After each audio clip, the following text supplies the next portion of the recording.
Baik, kita akan melanjutkan pembelajaran kita mengenai proses safety management. Kita masih fokus dalam topik hazard identification, dan sebelumnya kita sudah belajar mengenai proses hazard checklist. Sekarang kita masuk ke teknik yang berikutnya adalah proses hazard survey. Oke, kita baca dulu bersama. Hazard survey itu bisa sesimpel inventory of hazardous material di facility kita. Ya, jadi inventory aja dari hazard-hazard atau material-material yang hazardous di proses kita atau di pabrik atau di facility kita. Tapi ada juga hazard survey yang lebih complicated, lebih rigorous, dan itu misalnya yang diimplementasikan dalam Dow Fire and Explosion Index. Ya, ini keluaran dari Dow, tapi fokusnya adalah untuk menilai Fire and Explosion Index. Ada juga Dow Chemical Exposure Index atau CEE.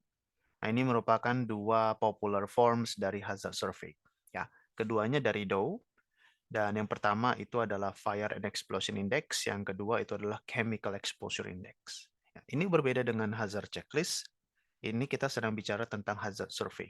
Ya, hazard survey bisa sesimpel sebuah inventory dari material-material yang hazardous di proses kita, atau bisa yang lebih complicated, yang lebih rigorous, lebih detail, seperti yang dikeluarkan oleh Dow.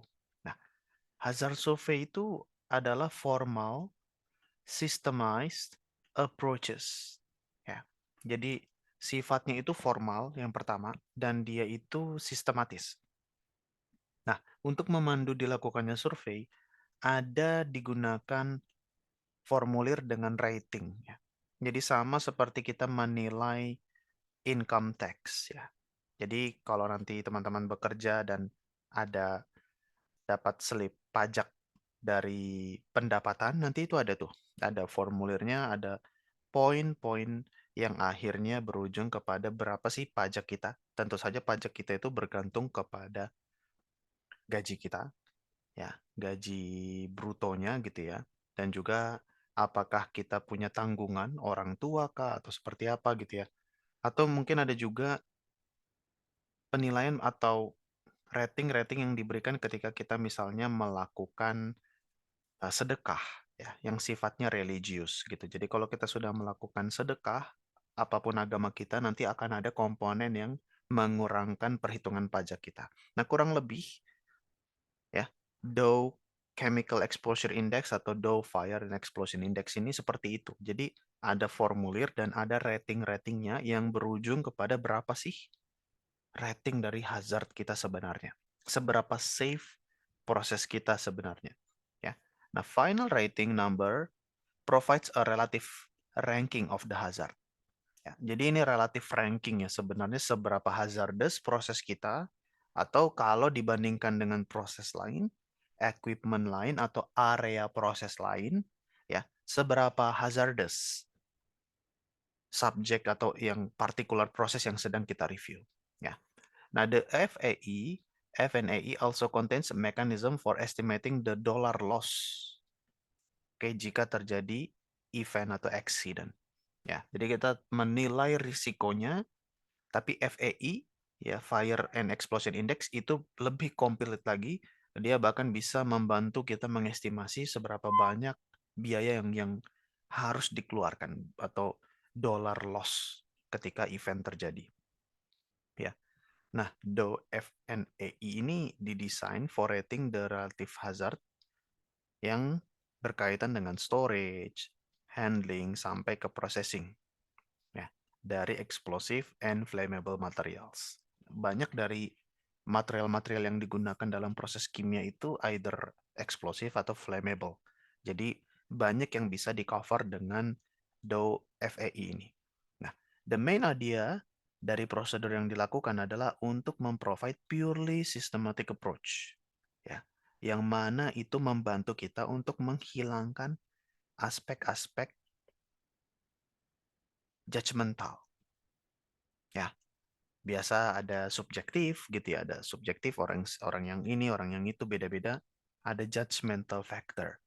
Nah, dengan kita menggunakan formulir ini, hazard survey dengan teknik Dow FEI ini, Ini purely systematic dan dia sebisa mungkin independen, membantu kita independen dari judgmental factor dalam kita menilai relative magnitude dari flammable atau explosive material yang hazard di chemical plant kita.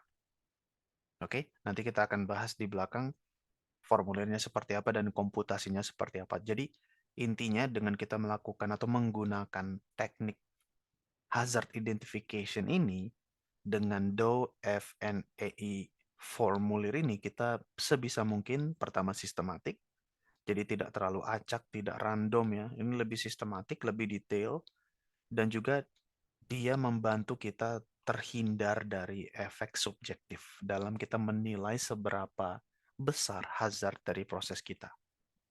Nah, ini formulir yang digunakan ya. Jadi coba kita review secara garis besar. Ada area, divisinya di mana ya. Divisi apa misalnya produksi kah atau divisi maintenance atau apapun ya. Lokasi, tanggal, site-nya di mana, unit manufacturing-nya apa. Oke, apakah treatment atau pre-treatment atau separasi atau mungkin reaksi ya. Ya, mungkin setiap perusahaan akan beda. Proses unitnya apa? Apakah reaction, distillation, dan lain sebagainya. Prepared by ini yang melakukan investigasi. Approved by biasanya superintendent. Building yang dia review apa? Direview juga tentu saja oleh manajemen dan juga teknologi center jika ada. Safety and loss prevention. Nah, ini lebih bagus lagi kalau orang safety pun turut andil ya dalam menilai suatu risikonya atau suatu hazardnya ya. Materials in process unit apa aja, state on operation apakah desain atau sedang startup atau commissioning atau sedang normal operation atau sedang shutdown pabriknya. Basic material for material factor. Nah, ada di sini material faktor. Ya, nanti di belakang akan kita bahas lagi faktor materialnya akan ada terinvolve dalam kita menilai suatu hazard. Kemudian general process hazard. Ya, ini bagian yang pertama. Kolom pertama general process hazard, ada juga special process hazard. Kolom yang berikutnya adalah nilai penalti dalam bentuk range. Ya, base-nya itu 1. Oke.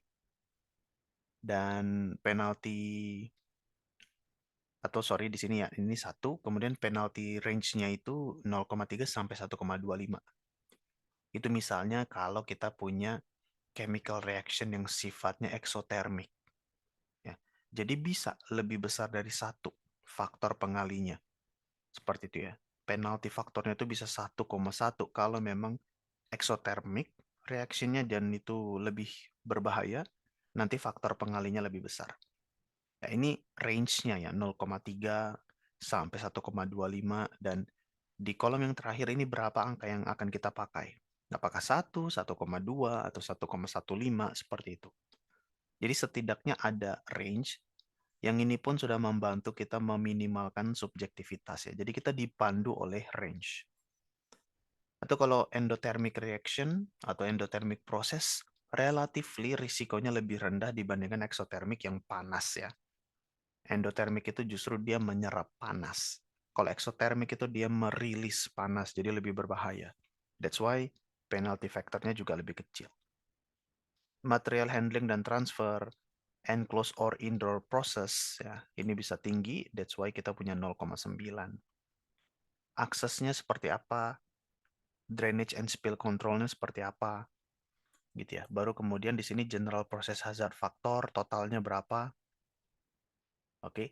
Kemudian special process hazard misalnya apakah toxic material, sub atmospheric pressure misalnya kalau kita punya vakum, apakah ada dust explosion, apakah ada low temperature, bagaimana leakage, corrosion, erosion, apakah ada fire equipment dan lain sebagainya ya. Jadi dengan formulirnya kita dipandu mengetahui apa-apa saja hazard yang sifatnya general proses atau hazard yang lebih specialized ya, seperti itu. Jadi ada F1 general process hazard factor totalnya berapa, ada F2 special process hazard factor totalnya berapa. Nah, baru proses unit hazard factor F3 itu kita peroleh dari F1 dikali F2. Ya, jadi F1-nya bisa besar, tapi kalau F2-nya kecil, nanti F3-nya kecil. Ya. Dan terakhir, Fire and Explosion Index. Sebelum kita dapat FNEI, F3-nya kita kalikan dulu dengan material factor. Ya, jadi risiko atau hazardnya bisa membengkak tergantung dari material yang kita handle, yang direpresentasikan dengan material factor.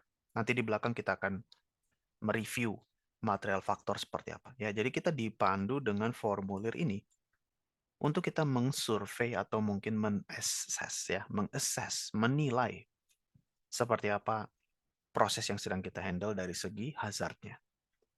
Oke, kita lanjut. The procedure begins, ya ini penjelasan yang lebih step by step ya. Jadi prosedur kita melakukan hazard survey dengan teknik Dow FNAE ini, kita mulai dengan material factor. Nah, material factor ini dipengaruhi oleh tipe chemical yang digunakan. Ya, apakah eksplosif, flammable, toxic, dan lain sebagainya, di situ akan direpresentasikan dengan numerical value dari material factor. This factor is adjusted for general and special process hazard. Ya, udah jelas tadi. Nah, adjustment atau penalty itu bergantung kepada kondisi-kondisi seperti storage, apakah above the flash atau above boiling point kondisinya, apakah reaksi endo atau eksotermik, apakah ada fire heater digunakan atau seperti apa. Ya, jadi itu semuanya akan mempengaruhi faktor penilaian kita. Kredit akan diberikan untuk various safety system dan prosedur. Ya, jadi kalau kita punya safety system yang proper, kalau kita punya prosedur yang proper, akan ada kreditnya. Ya, kredit for various system and procedure itu digunakan untuk estimating consequence dari hazard. Ya, after the fire and explosion index has been determined. Ya, jadi nanti akan ada kreditnya juga yang akan menurunkan nilai hazard dari proses yang sedang kita handle. Oke, nah sekarang kita review ya. The form shown in the figure consists of 3 column ya. Ada 3 kolom. The first column is the penalty column. Oke. Penalty adalah penalty for various unsafe situation are placed in this column. Ya. Jadi di sini ada exothermic chemical reaction, ada endothermic process, ada material handling and transfer. Ini semuanya penalty-penaltinya.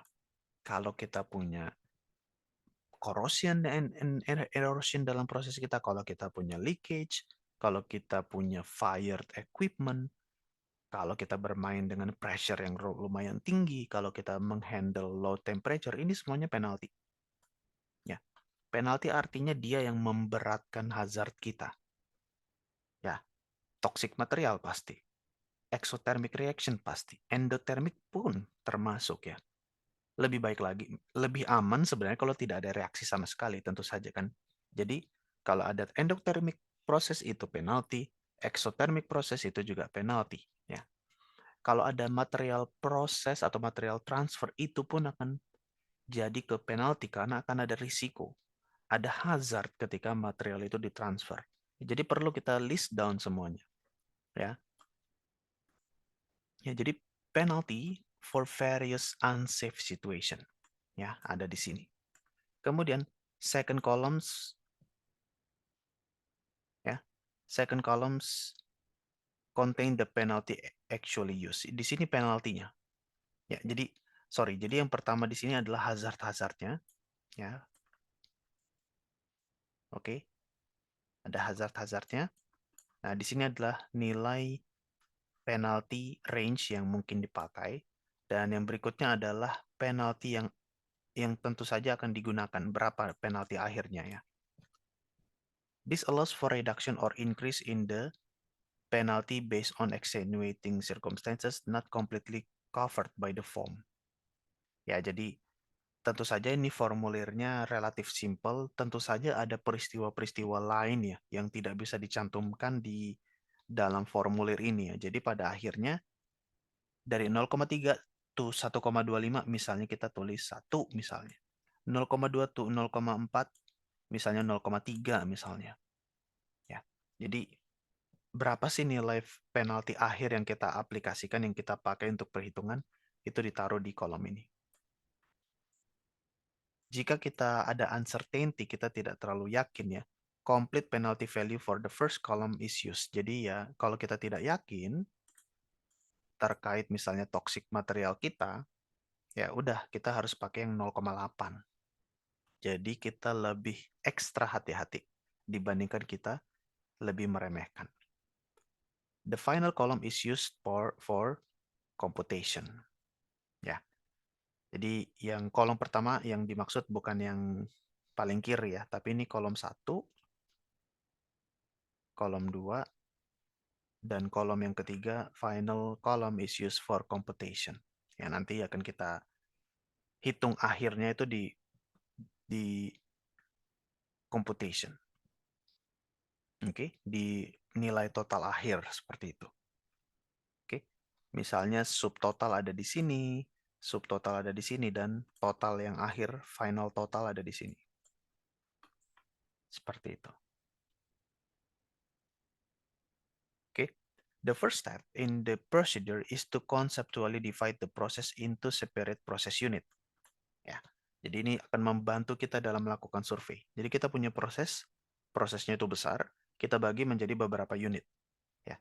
A process unit dalam suatu unit itu bisa involve pompa, reaktor, storage tank, heat exchanger, condenser, dan lain sebagainya. Ya, jadi ada proses besar, overall plant, ada unit-unit yang lebih kecil, misalnya unit proses atau unit pumping misalnya, unit treatment, unit utilitas, unit reaktor, unit separasi. Ya, itu masing-masing punya komponen yang lebih kecil, misalnya ada reaktornya sendiri, HE-nya sendiri, heat exchanger, pompanya sendiri, pipa, dan lain sebagainya, valve-nya masing-masing, itu ada dalam masing-masing proses unit. A large process results in hundreds of individual unit. Ya, jadi lebih baik kita breakdown menjadi beberapa unit supaya kita bisa menganalisis dengan lebih detail. It's not practical to apply the fire and explosion index to all these units. Ya, tentu saja kita akan makan banyak sekali effort kalau kita pakai fire and explosion index ini ke semua unit, yang mana unitnya itu bisa sangat banyak. Ya, jadi lebih baik kita select only unit that experience shows to have the highest likelihood of hazard. Ya, yang berdasarkan pengalaman dari tahun-tahun sebelumnya misalnya, atau berdasarkan paper, berdasarkan informasi yang kita tahu, ada unit-unit tertentu yang paling berisiko, paling punya hazard, dan lebih baik kita prioritaskan fire and explosion index survei kita itu di situ. Itu dulu. Kalau mau semuanya bagus, ya kalau kita punya waktu untuk itu. Tapi waktu kita terbatas, manpower kita terbatas, kita prioritaskan yang paling hazardous dulu.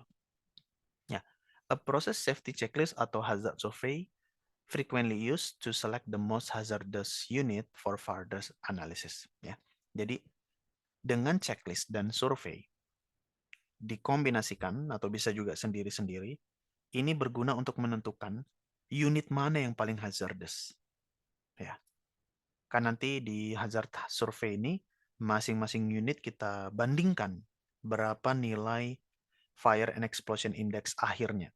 Unit separasi berapa, unit reaksi berapa, unit treatment berapa, unit pumping berapa. Nanti dibandingkan sehingga kita bisa dapat mana yang paling hazardous. Ketika kita dapat paling hazardous yang mana, kita akan investigasi lebih lanjut unit tersebut. Nah, tadi ada disebutkan MF, material factor, ini dia di tabel ini. Jadi ada beberapa compound atau komponen, misalnya aseton, material faktornya 16. Asetilen 29, benzin 16, bromin 1, butane 21. Ya.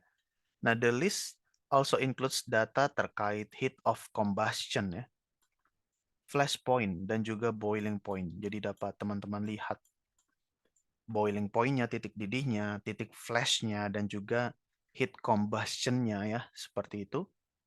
Berapa panas yang dirilis ketika masing-masing komponen ini terbakar. Tentu saja ada additional data yang digunakan dalam perhitungan Dow FNAI ya. Nah, jadi dapat teman-teman lihat misalnya mineral oil itu 4 material faktornya. Artinya dia tidak lebih berbahaya dibandingkan misalnya nitroglycerin. Pentane 21. Ya. Dapat teman-teman lihat juga heat of combustion-nya dan teman-teman korelasikan dengan material factor. Ya, seperti itu.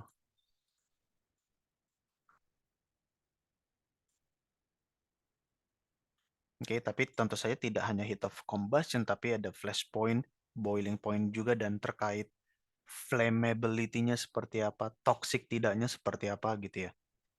Jadi dapat dilihat di sini, material factor. Tentu saja material faktor yang lebih tinggi bermakna nilai FNAI-nya akan lebih tinggi. Ya, karena FNAI itu adalah MF dikali F3. Seperti pada formulir sebelumnya. Ya, F3 kali MF adalah FNAI.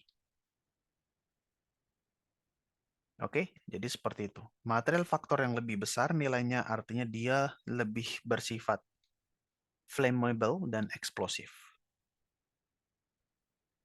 In general, the value of the MF, the higher the value, the more flammable atau lebih eksplosif material tersebut. Jika ada mixtures dari material digunakan, MF is determined from the properties of the mixture. Jadi misalnya ada campuran, bukan individual komponen, tapi ada campuran misalnya pentan dengan butan. Nah, maka MF akan dideterminasi lagi berdasarkan sifat-sifat dari mixture. Karena bisa saja sifat dari mixture itu berbeda dari individual komponen yang menyusun mixture tersebut. Jadi harus dievaluasi lagi properti fisik dan kimia dari masing-masing campurannya. The highest value of the MF under the complete range of operating conditions is suggested. Ya, jadi misalnya kita punya mixture, misalnya kita punya komponen 1, punya komponen 2. Ya. Dan mixture-nya nih 1 plus 2, jadi berbeda ya. 1 plus 2 bukan 1, 1 plus 2 bukan 2. Nah, kita kan lihat material faktornya. Misalnya di sini material faktornya 20. Oke, 2 ini material faktornya 12 atau 18. Dan campuran dia material faktornya 19. Maka nanti akan kita pakai adalah the highest value of the MF under the complete range of operating conditions.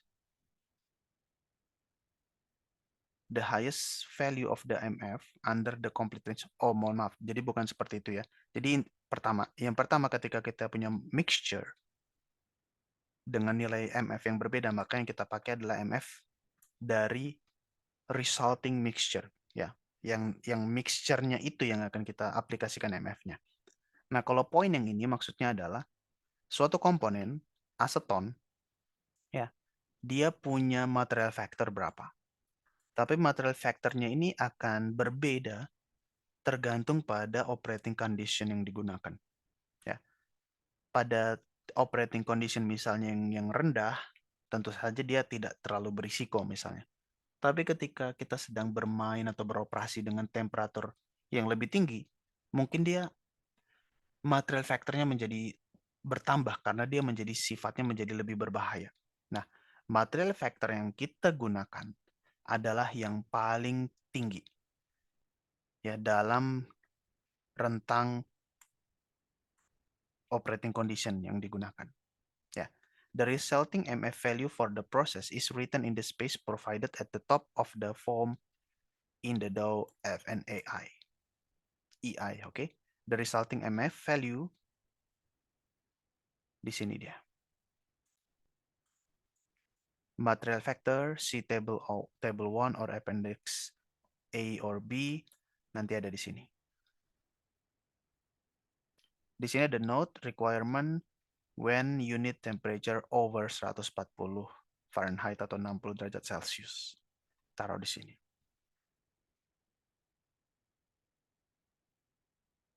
Oke, Nah, the next step is to determine the general process hazard. Jadi setelah kita yang pertama kita udah bagi-bagi, ya, the first step kita sudah bagi-bagi prosesnya menjadi beberapa unit. Oke, kemudian kita juga sudah tahu material factornya, ya, komponen yang kita gunakan.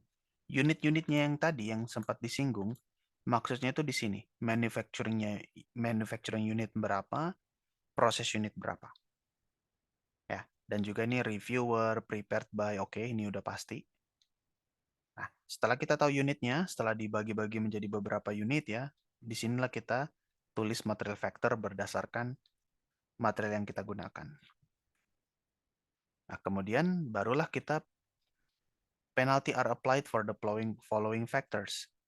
Kalau kita punya reaksi yang exothermal, ya, exothermic reaction, bisa self-heat, ya, dia memproduksi produk, gitu, dan dia merilis temperature, ya, dia merilis panas, panasnya itu memanaskan reaksi, reaksi menjadi semakin cepat, ya, karena biasanya atau most of the time laju reaksi itu fungsi dari temperatur. Temperatur meningkat, laju reaksi meningkat. Nah, kalau laju reaksi meningkat, heat of reaction yang dirilis semakin besar.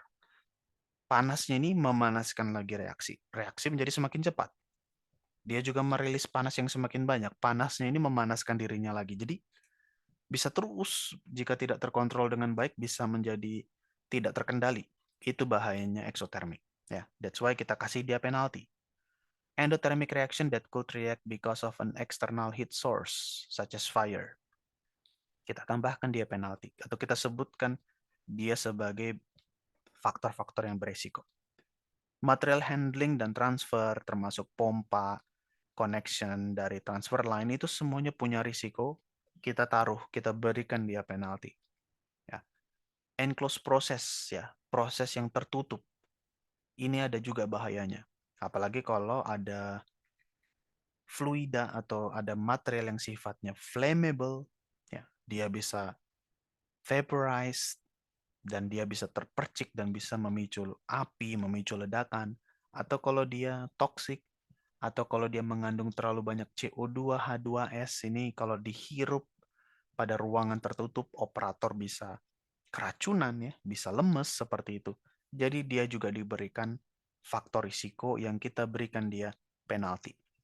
Atau kalau kita punya limited access for emergency equipment, itu juga bahaya, kita berikan dia penalti.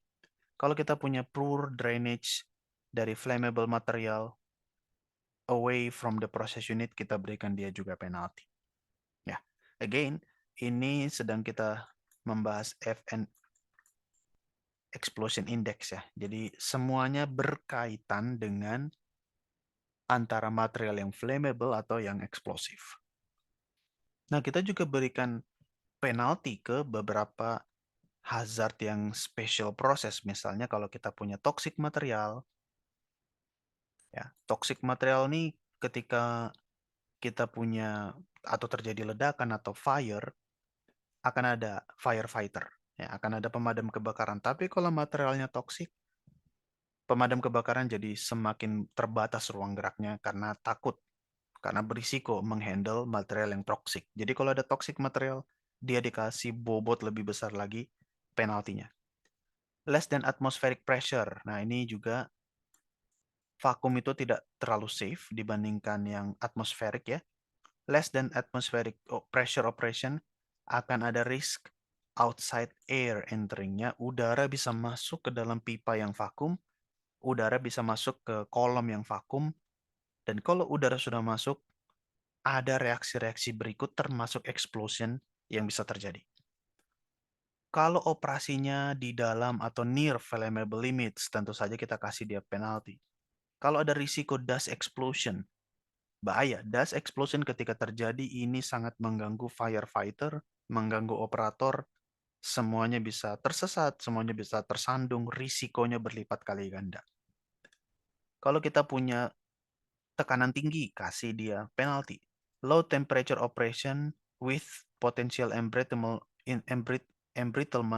of carbon steel vessel. Jadi kalau kita punya temperatur kerja yang dingin, vessel kita, baja kita itu bisa menjadi embrittle, dia menjadi lebih getas, dalam tanda petik dia menjadi lebih rapuh.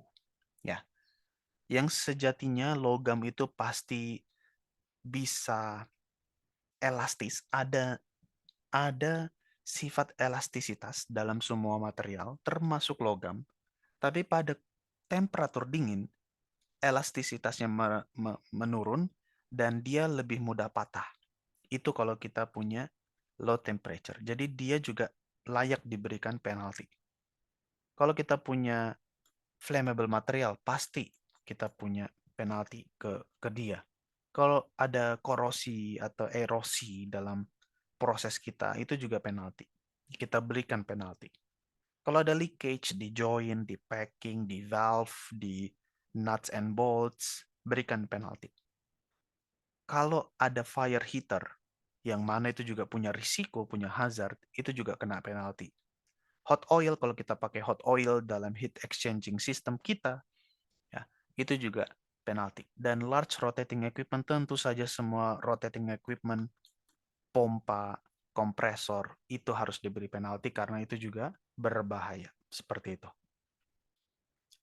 Oke, nah sudah kita tahu general process hazard, special process hazard, material factor kita tahu, unit-unitnya kita juga tahu. Nah, kemudian kita hitung the general process hazard F1 dan special process hazard F2 setelah kita total-total ya. Kita total-total dari masing-masing general process hazard, berapa totalnya? Total penalti yang kita berikan. Untuk special process hazard, berapa total penalti yang kita hitung? F1 kita dapat, F2 kita dapat. Kemudian F1 kali F2 kita dapat unit hazard. Ya, unit hazard factor F3. Nah, kemudian F3 dikali atau dimultiply dengan material factor, kita dapat FNEI. Flame and Explosion Index. Ya.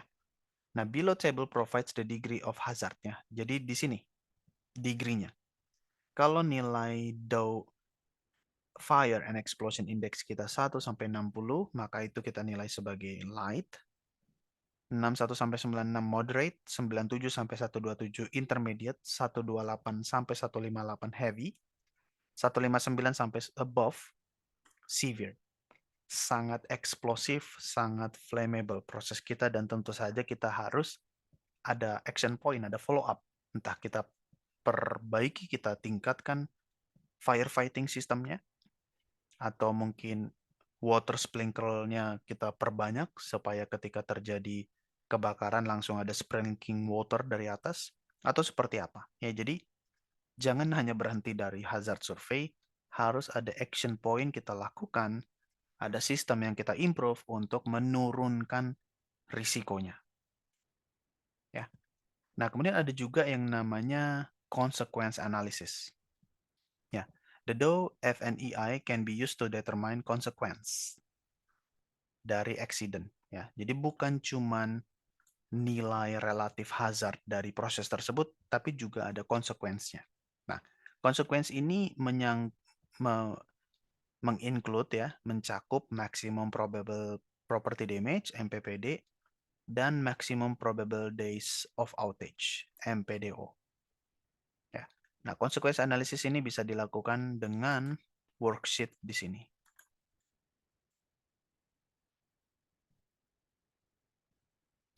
Oke.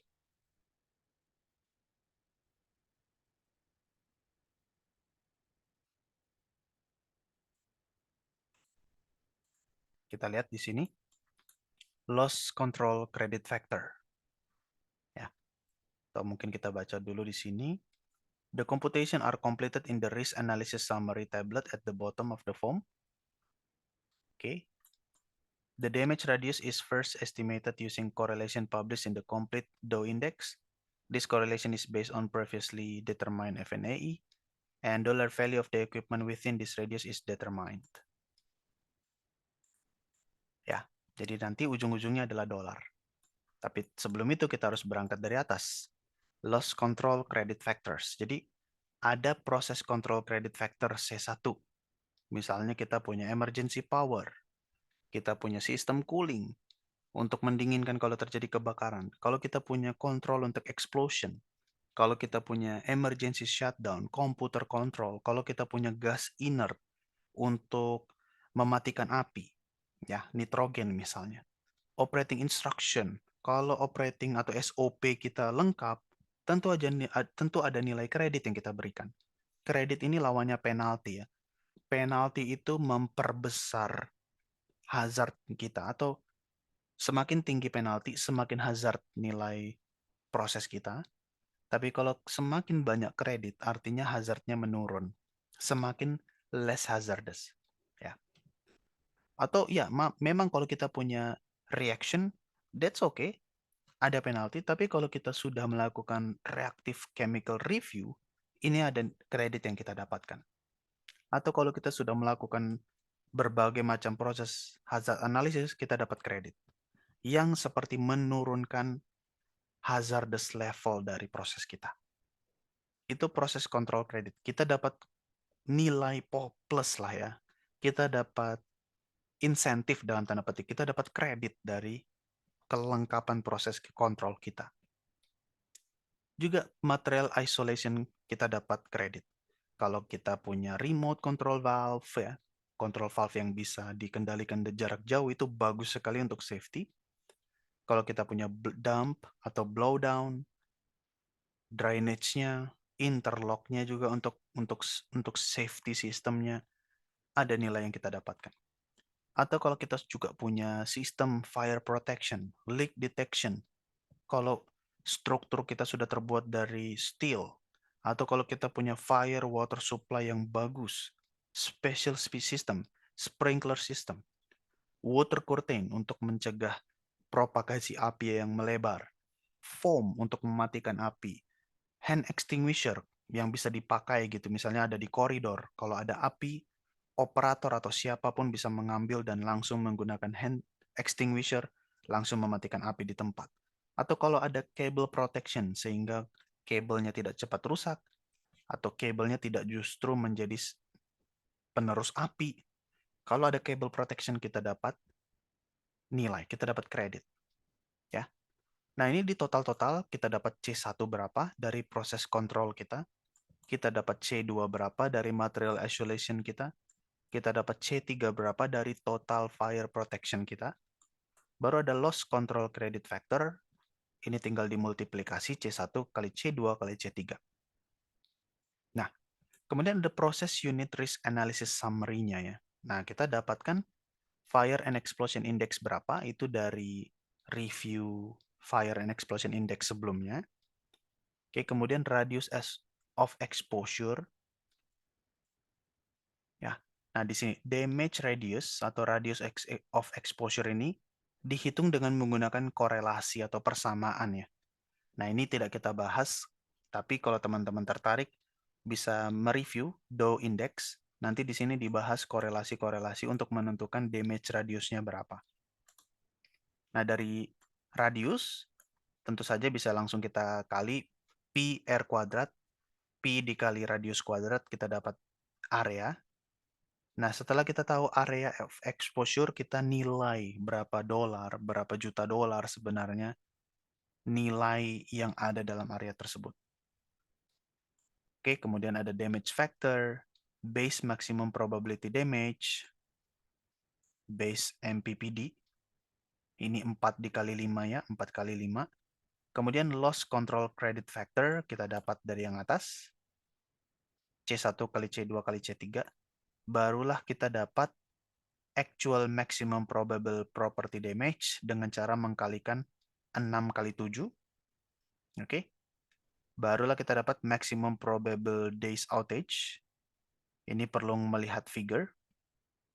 Oke. Dan business interruption.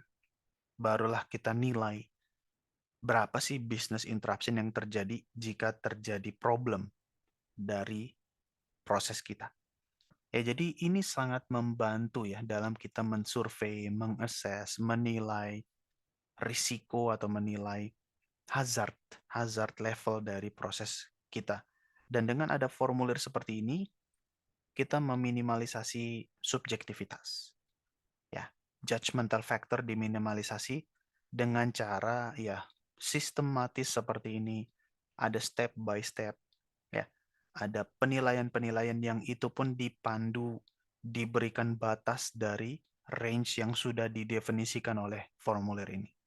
Jadi pada akhirnya kita bisa mendapatkan seberapa hazardous proses kita, seberapa hazardous proses kita dibandingkan proses yang lain atau unit yang lain, seberapa bagus loss control kita, baik dari proses kontrol, baik dari material isolation, baik dari fire protection, dan ujung-ujungnya risiko dalam dolar ya, risiko dalam money, dalam uang, itu seberapa besar dari proses kita ini.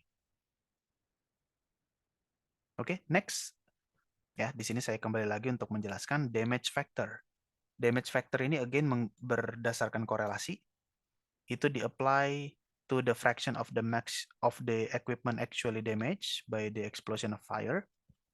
Kemudian finally a credit factor is applied based on safety system ya, credit loss control credit. Final numbers in dollar itu adalah MPPD. The number is used to estimate the MPDO. Dan kalau teman-teman tertarik, bisa mereview di complete DO reference. The DO index are useful for determining equipment spacing requirement ya. Karena di sini ada kaitannya dengan radius of exposure. Jadi setelah kita tahu radius of exposure, tentu saja kita lebih dipandu, lebih ada panduan dalam meletakkan equipment kita. Tentu saja kita ingin meletakkan equipment kita di luar radius yang berbahaya. Okay. FNEI uses an empirical correlation based on entirely on the FNAE value to estimate the radius of exposure. Jadi ada korelasi empiris, bukan theoretical. Ya, that's why ini empirical by Dow. Jadi Dow yang punya korelasi tersebut berdasarkan FNEI dari semua yang sudah dia kumpulkan, dia review history yang dia review, dia nilai berapa FNEI-nya, dia dapat radius exposure lengkap, dia lakukan statistik, barulah dia dapat radius of exposure sebagai fungsi dari FNEI atau sebaliknya. It is assumed that any equipment located outside the distance would not be damaged by a fire explosion ya. Jadi misalnya kita punya suatu unit, mohon maaf gambarannya ya. Di sentral di sini ada reaktor. Oke. Dan kita tahu unit ini FNEI-nya berapa ya setelah dipandu dengan menggunakan formulir tadi. Kemudian kita tahu misalnya radius of exposure-nya berapa, let's say untuk ilustrasi saja di sini. Ya, FNEI segini tidak terlalu besar radiusnya gitu ya. Ini radius of exposure. Nah, tentu saja kita sudah punya panduan. Saya mau meletakkan komponen-komponen berharga saya, misalnya unit operasi yang lain itu di mana? Ya otomatis di luar exposure ini. Mungkin di sini ada pompa, mungkin di sini ada firefighting system, mungkin di sini ada kolom atau apapun. Intinya di luar dari radius ini. Nah, untuk chemical exposure index, the SEI estimates the hazard distance for chemical exposure based on the emergency response planning guideline, ERPG, values for the particular material release. Jadi mirip dengan fire and explosion, tapi ini lebih ke chemical exposure. Kalau kita gunakan mirip-mirip proses penilaiannya, tapi ini chemical exposure. Dan ini based on Emergency Response Planning Guideline Value, ERPG. Oke, berikutnya kita akan membahas example ya dari hazard survey ini. Jadi sekali lagi, dalam topik ini kita membahas hazard survey. Nah, salah satu hazard survey yang paling rigorous, paling detail itu adalah Dow Fire and Explosion Index kita menggunakan formulir seperti ini. Jadi ada beberapa hazard, general dan specialized. Oke, dan kita diminta untuk menilai atau memberikan penalti terhadap masing-masing hazard di masing-masing unit proses kita. Kemudian kita total-total berapa hazardnya, dan juga ditambahkan atau dipadukan dengan kredit-kredit yang bisa kita dapatkan kalau kita punya prosedur yang baik, proses kontrol yang baik, material isolation yang baik, fire protection yang baik. Nanti itu ditambahkan dan pada akhirnya kita tahu seberapa hazard proses kita dan seberapa besar dalam nilai uang business interruption yang terjadi kalau terjadi accident dalam proses kita. Oke, berikutnya kita akan membahas example dari topik yang sedang atau yang sudah kita bahas ini. Oke, terima kasih.